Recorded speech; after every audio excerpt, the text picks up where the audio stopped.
In this video, I'm going to talk about the only 3 lenses that you will need for your Sony full-frame camera.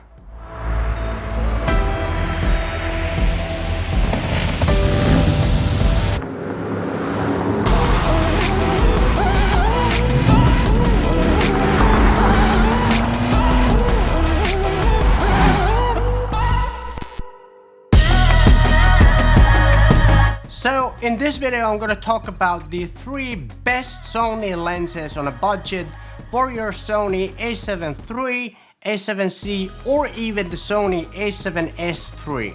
The 15-second intro sequence of that $200,000 Porsche Cayenne was filmed entirely using those 3 lenses, and I can tell you, using those 3 lenses made my job so much easier, and I will tell you why it will make your job as a videographer so much easier as well.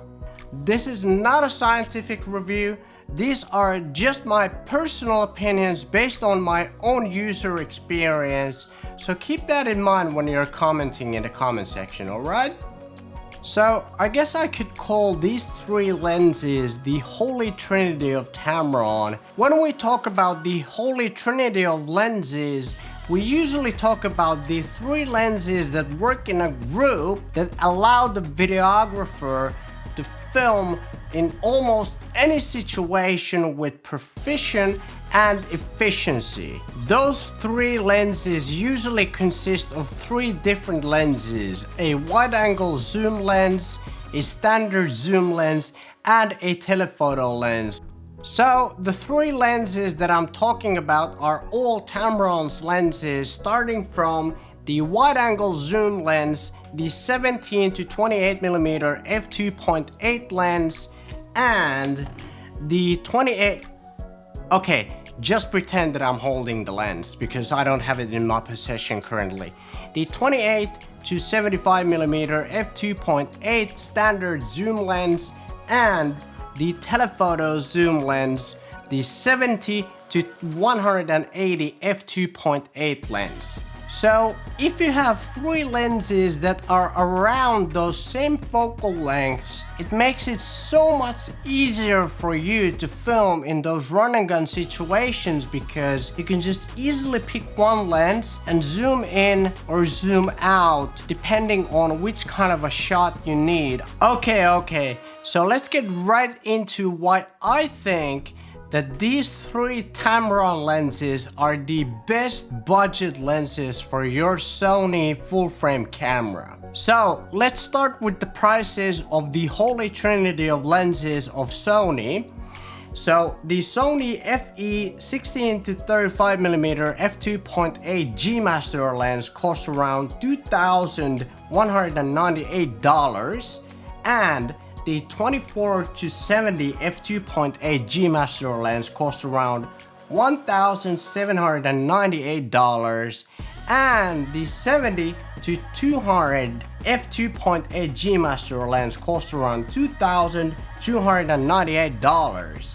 So that makes a total price of $6,294, which is quite a lot.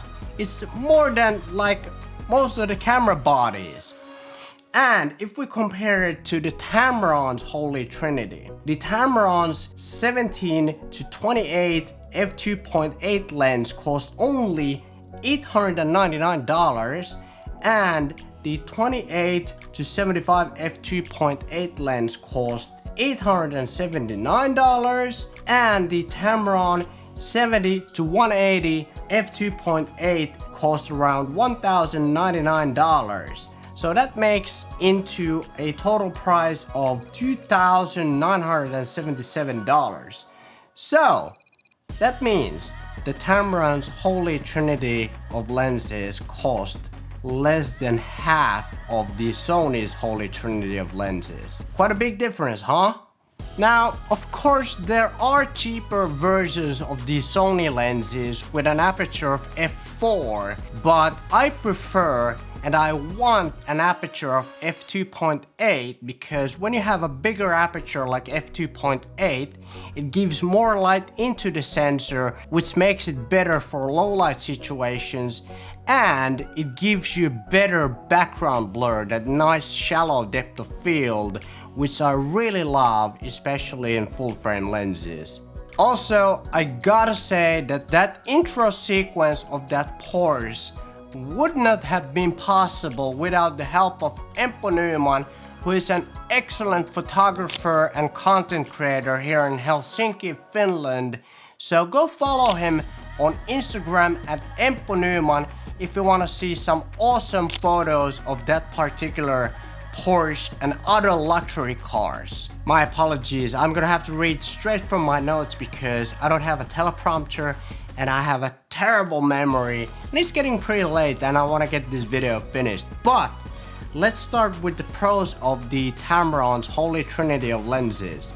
So first of all, like I mentioned before, they are really budget friendly. Like, they're literally half of the price of the Sony lenses, and they've got a great bang for your buck. And because they're so lightweight, that makes them great for gimbal work, because let's say if you balance it on your gimbal on 70mm, and then while using your gimbal you extend the barrel to 180, because this lens is so lightweight, if you have a decent gimbal with strong motors, that might not affect on the gimbal's performance that much, at least to my experience. And if you have lightweight lenses, it's great for your back because you don't have to carry a heavy weight on your backpack because of those heavy lenses. Let's talk about the cons of these Tamron lenses.